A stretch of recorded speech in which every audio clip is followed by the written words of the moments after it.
Well, hello, this is Felicia Moore. Looking forward to hosting you this next episode of Realty Resources and Reality. Last week or 2 weeks ago, we had the first show of Renting Right. Renting Right. That's for all of you who are out there looking for a place to rent or lease. And the must know tips for a smooth rental experience. Must know tips. I mean, you can just dive into it if you want to, but if you go through these tips, um, you probably will have a better experience. And so I just want you to do me a favor as well, is to share this video with anyone that you know that is renting. Ask them to look at the other episodes. If you need the other tips before we get to them because you're in the middle of it, feel free to contact me. I will be more than happy to give you the quick thing for the tips I'm going to put up on here, how you can reach me and ask Felicia at exitwestmidtown.com, or you can text Ask Felicia to 85377 and I will respond to you. I certainly would love your show ideas as well, but we really need your help because we're giving out some good information here and we're going to continue to do that. But what we would really like is for you to like this video. Number one, just go out, hit that thumbs up button, and then make sure you hit all notifications so that you can hit that bell. So whenever we're live, our shows come up live, you will know about it. And if you miss it, you can come back and watch it later. But always make sure you like, because we want YouTube to know that we're out here giving good information so they will share this with more people. And again, share it with people that you like. But if you haven't done it already, please subscribe, because whether this show is for you, another show down the road will definitely be for you. We are working on expanding the content here, but I want to make sure that you do your part in helping us to get started. So let me start off by what we left off with. We started with renting right, the must know the must know tips for a smooth rental experience, and we talked about the first two. And the number one is the number one, and it's number one for a reason. Because if you're not able to get past step one, you shouldn't even consider 2 through 10. We have 10 steps here. Don't even consider them. Number one is extremely important, and that is the budget. Determining the affordability. How much can you afford? We talked about making sure that after tax income, whatever it is that you bring home a month in income, you take that by 30%, and that should be your limit. You should not spend more than 30% of your income on your living expenses. And when I'm saying that, it is how much you have to pay for your rent. That includes how much you have to pay for your utilities, security, fees, whatever it is that comes along with that unit and that you have to pay should all be consumed in that. And you're saying to myself, Alicia, look, I don't make that much money. And the prices are so high everywhere. And we talked about that as well. You know, there may be perhaps you may want to have a roommate, someone that can help you with those expenses. Perhaps based on the number two thing that you have to look for is the location. Maybe based on the location, you may need to move further out so that you can get more affordability. If you're right in the core in the city of Atlanta, that may be different from pricing further out. Of course, location is the number two, and you have to consider how, a give and take there. I got all my notes here. I'm telling you, the give and take on location has a lot to do with your budget as well, because if you move further out, then that means you have to consider the time in traffic, the time to commute, the amount of gas, wear and tear on your car? Do all of those balance out? Do they balance out with the school system and where you would like your child, if you have one, to go? All of those things are really important. Again, step one, you cannot move forward without that. And the other thing on budget that I want you to think about what are your moving expenses going to be? Do you have enough money saved for the first month's rent, the last month's rent, the security deposit, um, the fees that you have to pay to hook up your gas, lights, and others? Sometimes they have a deposit fees that goes along that. How much is that going to be a month? Can you get an estimate from the previous owner or previous renter, or from the utility company, so that you can put that in your budget? Do you have enough money to have someone to come and help you move? Do you need a moving company? Do you have a cousin, brother, whoever that has a truck that can help you, but they might want a few dollars? They may want some food or something. All of those things you really have to sit back, take your time, and really evaluate as it comes to budget. And then location, of course, is important. Today, we're going to talk about the fact that you've already done that. You've got your budget. You know where you location-wise want to live. And you've found a unit or two that you're really interested in. I'm going to talk about that because there are some things that are not in the top 10 list that you need to do, but you do need to think about when you're getting to that point. And I'm going to have to do a whole nother show on all of the scams that are associated with rentals. You see it on the news all the time, how people have paid deposits and done all this only to find out, you know what? I can't live here because whoever I paid my money to didn't even have the right to share this property with the public. And now I'm out of money and I don't have money to move anywhere else. I'm going to try to help you avoid that. I'll give you some quick tips to look for, but we will do a future show that talks about it. We're going to take a break right now. While we're doing that, please hit that thumbs up button and all your notifications, and like this video.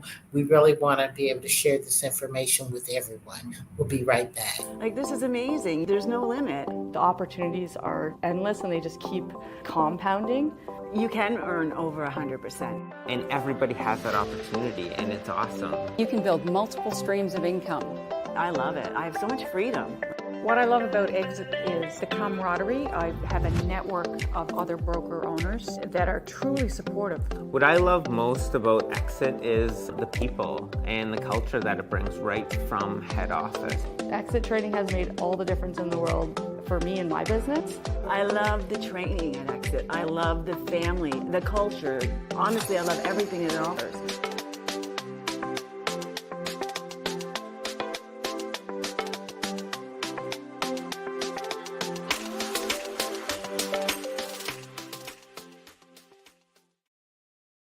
Okay, we're back. And so we're going to get right into this because these tips, each one probably deserves its own show, but I want to make sure that I give you these tips before we get into our next one, which is the property condition. And we'll spend our time talking about what you should be looking for in the condition of the property that you are about to rent. But before you do that, you've got your budget together, you know what location, what area of town you want to live in, and now you are starting to actively look for properties. And before we can decide that this is the one we want to live in, we need to, and what condition it is in, I need to give you these tips because it comes before that. And that is scams. A lot of people are getting scammed. And unfortunately for renters, you're pulling together all of your money for your budget to make sure you're able to make that move. The last thing you want to do is to give your money to someone and pull up with all of your trucks and all the money that you've spent, and you've given them the first and last month's rent, security deposits, all of this, and you pull up to that property only to have a knock on the door if you actually are able to get in it. and you find out that the person that you've been conversing with and sending money to has no interest, no rights to lease that property. They are not the owners or the landlord or the management company. And then you're out of thousands of dollars and nowhere to go and no money to go to the next place. So I want to help you avoid that. I'm going to hit this in a high level, but I will talk about it more detailed in other shows. If you see on the bottom of the screen, it's askfelicia@exitwestmidtown.com is my email. You can just email me, send me your phone number, say, hey, I have some questions, I need to talk with you, or you can text me at Ask Felicia. You text that to 85377 and I will respond to you. And the reason why I'm doing this is because you may be in the middle of something right now that you need immediate answers on and can't wait till I get to tip number 10 or whatever tip it is. Feel free to reach out. Here at Exit West Midtown, we have a heart for the people, and we want to make sure that not only are we doing business, but that we're helping people in the community. So please use us as a resource. Reach out to me. But let me give you these quick tips. So there are rental scams going out there, and unfortunately, they're common. One of the tips that you can use is make sure once you find that property that you verify the listing. If it seems too good to be true, as they say, it is. That means the rent is low, you're getting a whole lot of access, you're in the greatest location. This one is $1,000 more less than everything else in that area. That's a tip. Something is not right. They're just trying to draw you in. Be very careful of that. Make sure you're looking at reputable websites. You can look at Zillow. You can look at ProMove, some of those websites. Even if you're looking at a reputable website, I would also make sure that you keep your antennas up in case anything doesn't seem right, because they can somehow get through these legitimate sites as well. Craigslist is not a place to look. Facebook Marketplace has become a place where people look. I've seen where people have been scammed through Facebook Marketplace. I'm not saying all of them are wrong, but some of them can be. So even if you're going reputable or you think it's a reputable website, I would always keep my antennas up and be very careful. Then also you want to cross-check the property. That's another way to verify it. So if it's 1234 Main Street and you see an ad or something somewhere, they have a picture of 1234 Main Street. It says, is this many baths and beds and da-da-da-da-da. Go to Google Maps and go to 1234 Main Street and look and see if those pictures match up. You can that'll give you a better view too of the area. Make sure that house is actually the correct house. And then you can also check on property records. So for instance, if you're in that county, typically most counties have the assessors or the tax commissioner's websites that you can go to. You can do a property search and you can check that address. You can will get the information of who the owner is, so you can verify who the owner is. If it's not the owner, it may be a management company that is putting out the listing. You might want to check and make sure that it's a legitimate management company and that they can legitimately tell you who the owner of the property is that they're managing the property for. So you need to check it every which way to Sunday to make sure that whoever you're talking with, you're going to enter into a lease with and all of that are the legitimate owners of that property or have the legitimate right by the owner of that property to lease it. Never pay upfront. Never, ever pay upfront. Let me read what this says. It says, never pay anything upfront before seeing the property in person.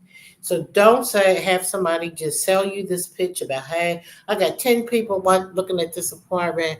If you want it, you can get it, but you're going to have to go ahead and send me this, or you're going to have to send me that before I'll do that. I also say that about application fees. Most legitimate landlords, sometimes maybe not the smaller mom and pops, but some of them will have you to pay an application fee to a third party, like someone who will vet your application for them and send them a report of your eligibility as a homeowner. Others will say, fill out this application fee, it's non-refundable, give it to me. You have to be very cautious about that because you can spend a lot of money in application fees only to never get an apartment. Unfortunately, some people will do that to you. I feel more comfortable if you're going to a third-party system or vendor, separate and apart from that owner, because you don't necessarily want to give that owner all of your personal information, or you know that you're paying that fee directly to a company that can vet you. And usually those companies are attached to other properties, so you may be able to not have to keep paying that fee over and over again if you're registered with that vetting company. But anyway, it says never pay anything upfront before viewing the property. Don't buy a pig in a poke, as the old saying goes. You want to see the property. If you are out of town and you're relocating, I would strongly suggest that you use a realtor who can go to these properties and vet them for you. If you physically cannot be there, who can get their camera out, show you what's going on, and make sure you need someone, if it's not you, to actually view that property. It says that scammers often ask for deposits or rent before you even get the keys. Always, you want to meet the landlord or property manager and tour the property first. You want to actually put your eyes on the management company representative and or the person that you're actually leasing from, because you want to make sure that you're dealing with a legitimate source and not a scammer. Always watch for the red flags. Be on the lookout for anything that's a red flag. Like the landlord is out of the country and he can't talk to you right now, but he can do X, Y, and Z. That might be a red flag because the landlord may not exist and they definitely aren't out of the country, but they're trying to convince you to go ahead and move on this deal without dealing with the landlord and sending money and maybe not even having seen the property. And then remember, if anything else, and I'll get into more details about the scams at a future show, to trust your gut. And women, we're good. We have instincts, but sometimes we don't follow them. If it doesn't seem right or something's not quite right, or you think there's a red flag in your future or at the present, don't move on it. I know it may sound like the best deal that you ever found, but it may be the beginning of a worse thing that you've ever gotten into. So anyway, those are the things that I need you to know before we get to the step that we're going to talk about today. And that is the property condition. We're going to take a brief break. Please like, share, and subscribe while we're on this break, and we'll be right back.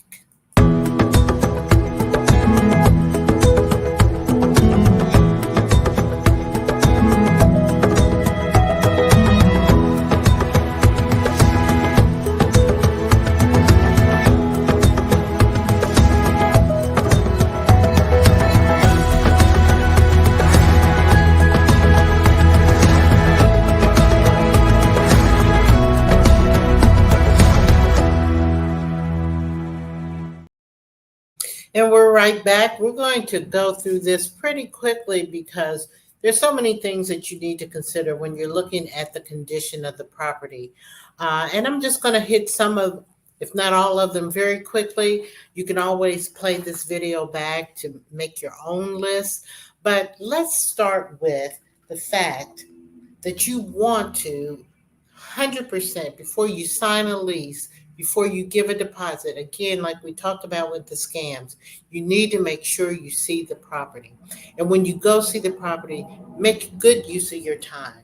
Get your camera, get your video. Particularly if you're really interested in it, but it doesn't hurt because you can always delete it so it's not taking up memory in your phone. Make sure the person who is with you knows that you are really interested in making sure that you're making the best decision in terms of the property condition. When you visit the property, you want to check everything. And this is particularly, now, sometimes if you just viewing a property real quick and you not sure if you want it, you might do a quick view. But if you're definitely sure you want it, you want to take the time and do a good view. You want to inspect everything, every doorknob, every lock, does the doors fit right? You want to inspect the appliances, the plumbing, the heating and cooling, and overall cleanliness. Now, when I talk to people who are interested in purchasing homes, I always say to them, you never purchase a home without a home inspection. You can get an inspection on a property from a professional that can tell you things that you may not see or you may not know. Of course, you will need to put that in your budget before you rent the property, but it is something to consider. In addition to your viewing it and you're feeling comfortable with it, can you afford a property inspector? Because property inspectors not only will look at all of the systems and make sure you're right, they'll also can help you if you have allergies, if you have respiratory illnesses. You'll want to make sure that the place is free of mold. Do you smell something moist and moldy? If you do, there's probably some issues that could hurt you down the line. You can also ask if you can have an inspector come in and let them do a mold test, radon test, or other things that people sometimes want. I know if your health is important, you want to make sure that you are protecting yourself.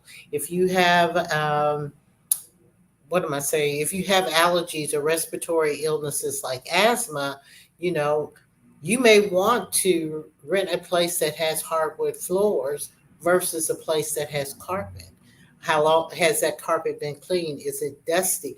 There's so many things that you want to consider. And I guarantee you, it sounds like I'm being nitpicky and adding a whole lot of stuff, but you would prefer to know in advance than later.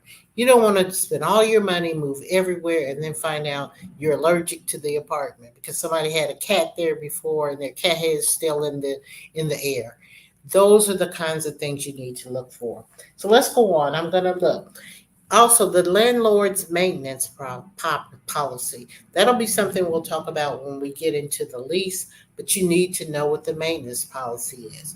What are you responsible for, and what is the landlord going to be responsible for? If the refrigerator goes out, is the landlord going to fix that? If the stove goes out, do you have to pay something? There are different people who handle things different ways.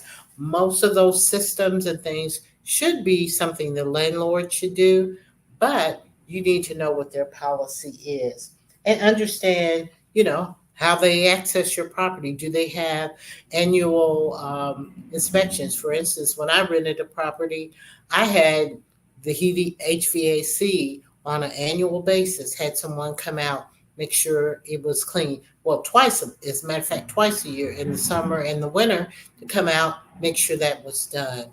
I also made sure before anybody new came in that I had someone come and clean out the ductwork. So if they had animals or whatever, we can get the ductwork clean. We would deep clean the carpets and all of that. So those are the kinds of things that you need to be sure. They may have pest control. They may come in once or twice a year. Those are the things you want to know.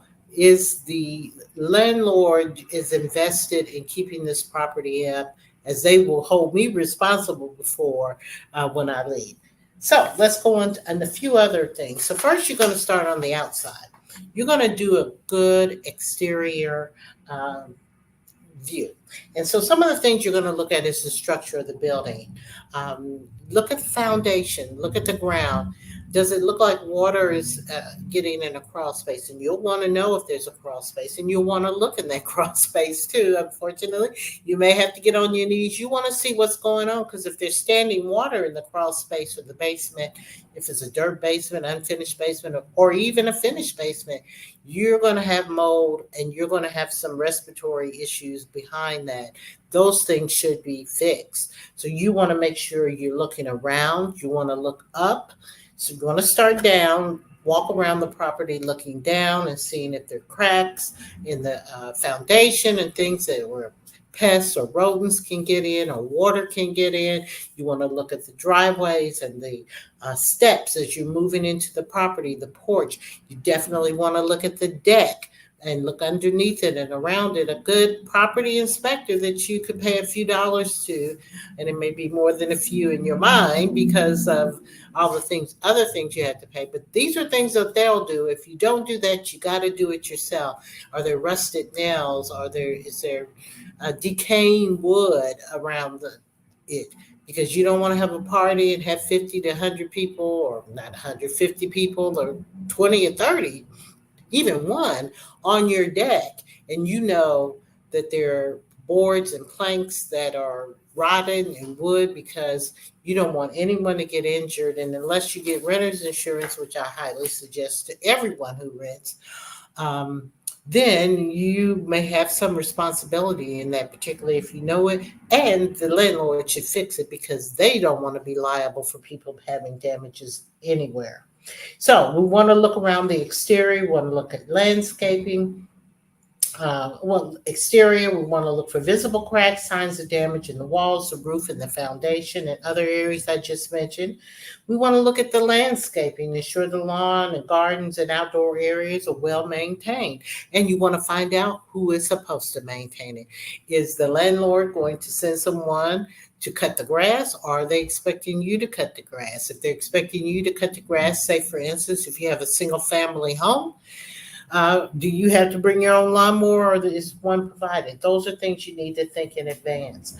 Is there adequate parking, and is it safe for me to park there? Then you want to go on the inside. You want to look at every wall, every ceiling, looking for cracks. Big thing you want to look for is water stains. Are there water stains on the ceiling? Is it a 2-story? Is there a bathroom up there? Is the toilet leaking? Is that what's causing the stain? Is the roof leaking? Is that what's causing the stain? If there's an attic, you want to look up in there. Get you a flashlight. You want to see if you see any stains on the roof or the floor of the attic, because there may be a roof leak. Those things can cause mold, and they can cause other damages too. And so you want to make sure there's no water damage. Water is a biggie. The other one, the floors, the condition of the carpet, the tiles, the hardwood floors. You want to look for stains or warping. If the floor is warping, there may be water underneath there. If there's stains on it, where did those come from? If there are cracks in it, is there something else going on? And are they the right floors for your condition? If if a carpet is going to aggravate your respiratory condition and you need hardwood floors, you need to be looking and see if that meets your needs. You want to look at the windows and the doors. You want to make sure they can open and close every window. You want to open and close every window and every door in that property, because that window that you can't open may be the window you need to save your life and get out in the case of a fire. Plus, you just may want some fresh air, right? You want to make sure that they're well insulated. Are there a lot of cracks where you're going to get a lot of heat or cold air coming in those windows? Why it's going to be important to you, particularly if you're paying which you probably will be, the gas, the lights, utilities, because if it's not well insulated home, if there's no insulation in the attic and other things, it's going to cost you more to insulate that property, and that's something you should take into account for. Plumbing, you want to test every faucet, every toilet. You want to flush every toilet. You want to look under the tank. Make sure those parts are not rusted and about to fall apart. You want to make sure the sink works, that it drains properly. You want to make sure the shower works. So you want to turn on everything. You want to make sure you have the right water pressure that you need. And then you want to also look under the sink and make sure that it's not leaking. The pipes underneath. You don't want it leaking. You want to make sure that there's no leaks. The electrical system, you want to know where is the box. Is it on circuit breakers, or is it on some old school system? Does it look adequate? Does it have adequate marking so that you know if I flip this switch, that's for the kitchen, this is for so-and-so. You want to make sure they have that adequately done. You want to turn on every light, every vent, anything that has a switch, you want to turn it on and you want to make sure it's working. You also want to maybe take a little light, something with the plug, and go and test every outlet in the house and make sure every outlet is working, that you're not getting sparks or something's going on, because you may have an electrical issue, which could lead to a fire issue. The heating and cooling system, you want to turn the heat on. When you're there, you want to say, hey, where's your thermostat? You want to make sure that works. You say, okay, I want to turn on the heat. You go turn on the heat. You go view one of the things, whether it's the windows, the doors, or whatever. You come back and you see if the heat is actually working. You check in every vent to make sure that the air is flowing out and make sure the air is flowing in the intake vents. If there's a lot of dust on those intake vents, you may ask your landlord if he would or she would consider getting the duct clean. To make sure that you are breathing fresh air and that it's not all clogged up from other people's stuff. You want to do that. And then after you do something, then you come back and you flip the thermostat to cooling and do some other inspections and come back and see if it's cooling down. You want to ask them about the age and ask them if there's a maintenance history on the HVAC. And do you have someone come out at least once, but maybe twice a year to make sure that the system is maintained and upgraded? Kitchen appliances, you want to make sure that they're working. You want to turn on every eye of the stove, whether it's gas, whether it's electric. You want to make sure they're working and functional. Make sure the microwave is working and functional. I always, say you can bring a cloth with you. You can put it under cool water, set it in the microwave, put it on 30 seconds, and then pull it out and see if it's warm, just to give you an idea to make sure that the microwave is operating efficiently. You also want to make sure that the dishwasher and stuff are working, so you might be able to do a quick cycle just to make sure that's working as well. If all of the utilities are not on the property, you're not going to be able to do this. And I would suggest that you make sure that you have the utilities on before you sign a lease, because otherwise it may be hiding something that you don't know. Pests, you're going to be looking to see if there's little shell casings from some, or either pellets or whatever that's around that could indicate mice or roaches or any other pests. And then if there are chew marks on doorways, was that a rat or a mouse trying to get in and out? Are there any nests in and around outside the house or inside the house, those little cocoon type things that they build for different bugs build? And then if you see those, you're going to want to make sure that the landlord takes care of that prior to you moving in the house, because you don't want insecticides and other things around you. You want to look at the safety features, also making sure there's smoke detectors throughout the house, as well as carbon monoxide. Some of them are dual, where you have a smoke detector with a carbon monoxide detector. That's good, but you need to make sure they're in most, if not all, rooms of the house, particularly in the hallway and near the doorways. And then the locks. You want to make sure all the locks are working. Ensure that you're going to get a new fresh key and lock to your property so no one else can come back into you.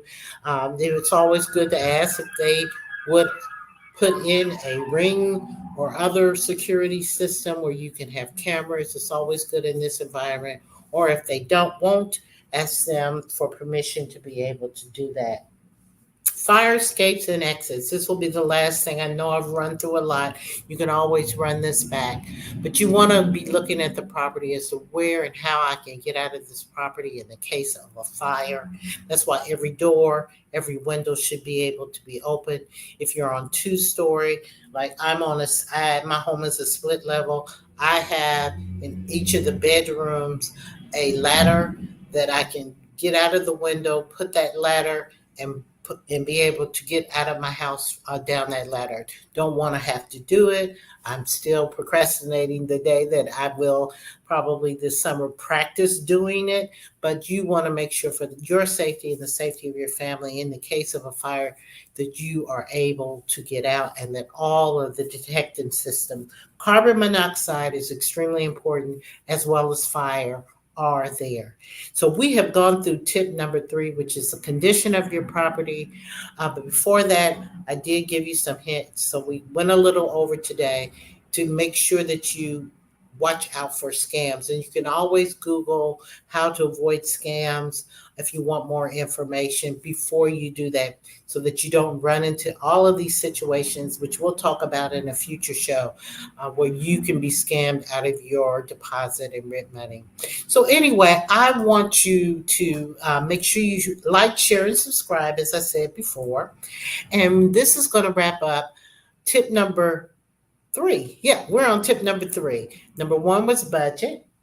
And number 2, well, I forgot, budget and location. And this is number 3, along with how to avoid scams on picking the property and making sure you fully inspect its condition.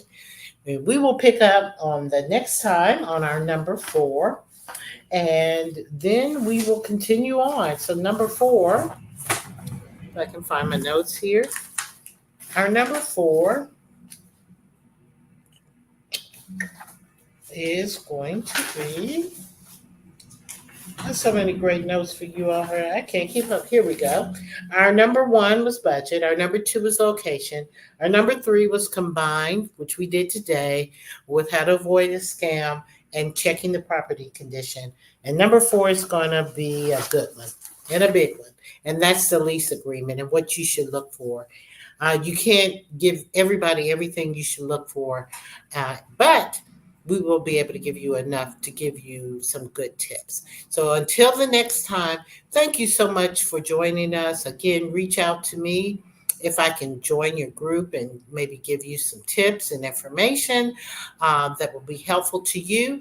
Or if you just have questions regarding real estate, buying, selling, renting, leasing, we're here as a resource for you at Exit Realty West Midtown.